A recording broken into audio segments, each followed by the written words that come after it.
The legend of Medusa is approximately 3,000 years old. Unlike our perception of the monster, Medusa began as a beautiful and celibate priestess to the goddess Athena. Athena was the daughter to the powerful god Zeus. There remains some debate in what happened that resulted in Athena transforming Medusa into the monster humankind has recognized throughout the centuries. Story number 1. Medusa fell in love with Zeus's brother Poseidon. If you know anything about Greek mythology, anytime a mortal fell in love with a god, the odds were never in their favor. And Medusa's story mirrored this trend, for Athena declared vengeance by transforming her into a gorgon, or a monster, complete with green skin, venomous snakes for hair, an awful grimace, and bearing boar's teeth, the complete antithesis to Medusa's previous beauty. Athena also included the terrifying power of transforming any man who looked at Medusa into stone. Story number 2. The Roman poet Ovid, in his book Metamorphoses, described Medusa as an exceptionally attractive maiden. In Greek mythology, this posed a significant risk with the gods. She fell victim to Athena's wrath after Poseidon violated her in Athena's holy temple. As punishment, Athena transformed her into a hideous creature humankind has associated with the term Medusa, a terrifying monster with snakes for hair and the ability to turn men into stone. Here's what I think happened.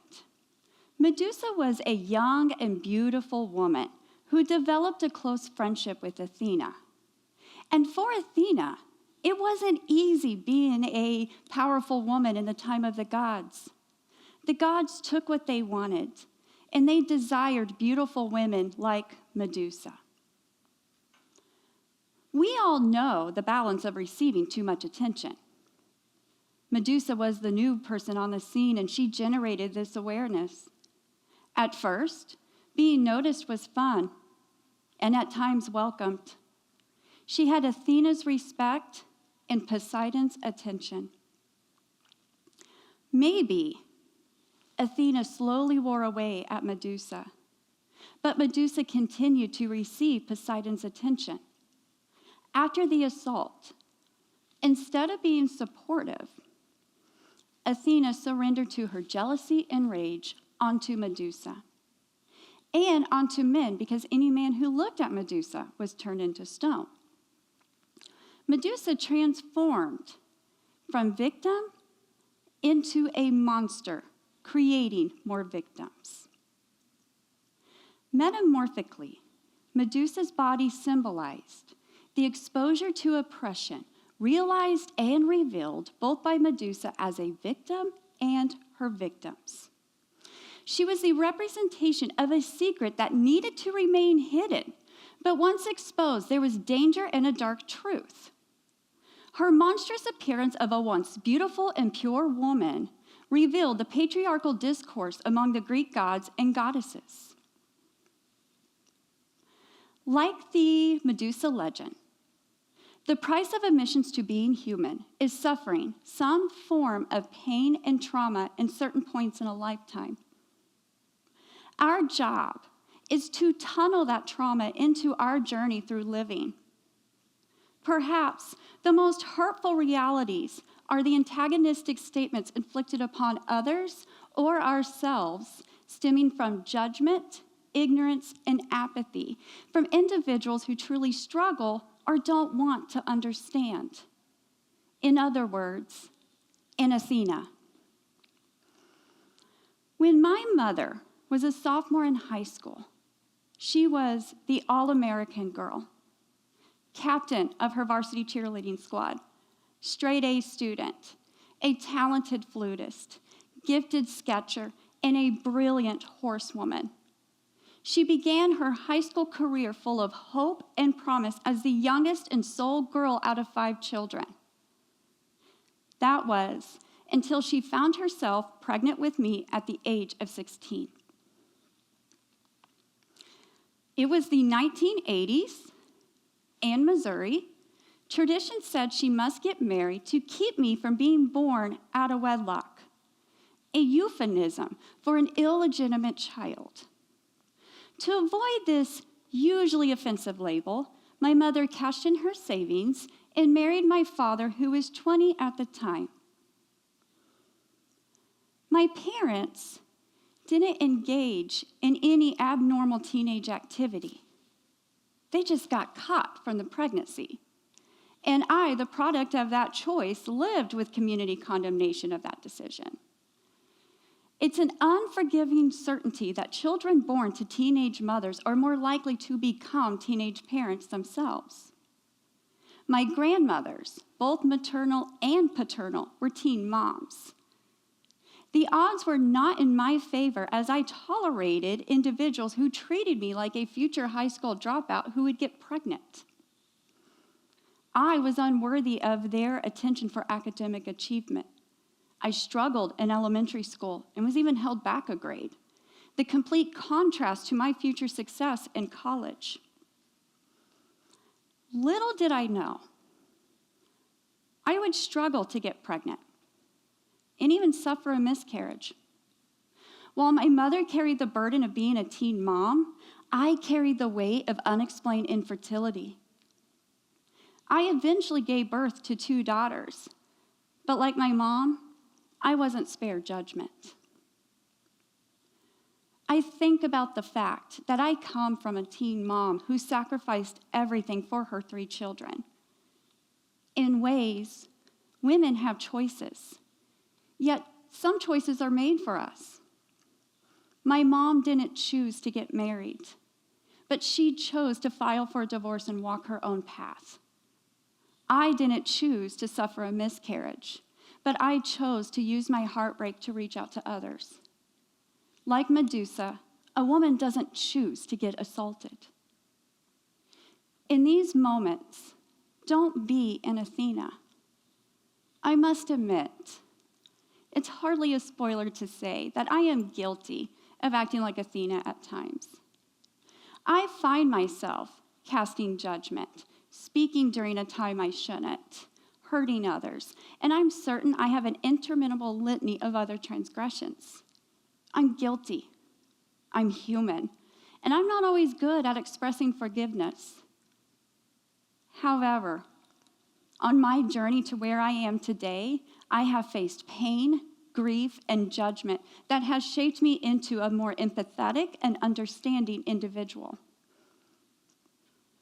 Shortly after my miscarriage, I was told, "You can try again," or "There must have been something wrong with it." Excuse me, it? As a writing instructor, I have several reasons to distaste the pronoun it. My number 1 reason, the word lacks description. My baby was not an it. My baby taught me the struggles of grieving and forced me to be human. I blamed myself for the miscarriage. And amongst my grief, I realized a miscarriage is a pregnancy loss, generally before the 20th week.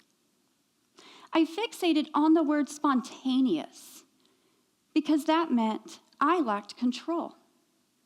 I could not stop the outcome. Unfortunately, these occurrences are unavoidable, and it's the woman's body of stopping a pregnancy that will not succeed.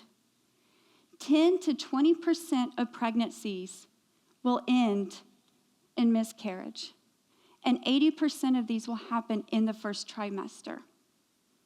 In other words, a miscarriage is actually quite common, and the physical recovery takes a few weeks to a month, but the emotional healing takes more time.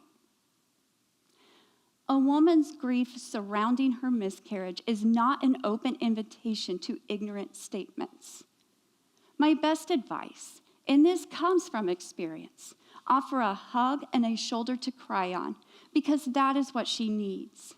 Don't say, "At least it was early." It's not like you knew you were pregnant, so it doesn't matter. From my experiences, coupled with speaking among women from across the country, I have developed a list of ways on how not to be an Athena. Don't comment on a person's weight. We often don't understand the reason behind an individual's size. So don't say, "Wow, you have such a beautiful face. Have you tried not eating so much? You really need to eat a cheeseburger. You're so skinny. You're skinny so you wouldn't understand." 29 million Americans suffer from an eating disorder: anorexia, bulimia, or binge eating. Nearly 1 in 3 adults are overweight, and so many factors goes into a person's appearance: genetics, illnesses, injuries, mental health, work-life balance, and more. Instead of your criticism, find ways to be supportive and advocate a healthy living style. Speaking of size, dodge making statements on a family size, because the number of children that a couple decides to have is honestly no one's business. Don't say, "Only one kid, won't she be lonely?" "Good, now you can stop. Don't you know what causes that?" "You're pregnant again? Good grief, this is getting embarrassing." Conversation centered on a couple's infertility is also off the table. They're suffering enough. Avoid saying, "Will you ever have any kids?" You're not getting any younger. 6.1 million American women suffer from infertility, and at one point in my life, I belonged to this group. And I cannot express the number of tears that I shed in private. With this said, some 44% of non-parent adults ages 18 to 49 say it is not too or at all likely they will become parents someday. These individuals fall into the stereotype of being too selfish or busy to have children, and neither assumption is true. Many of these individuals are actually quite caring toward the children in their lives, and they want to feel included.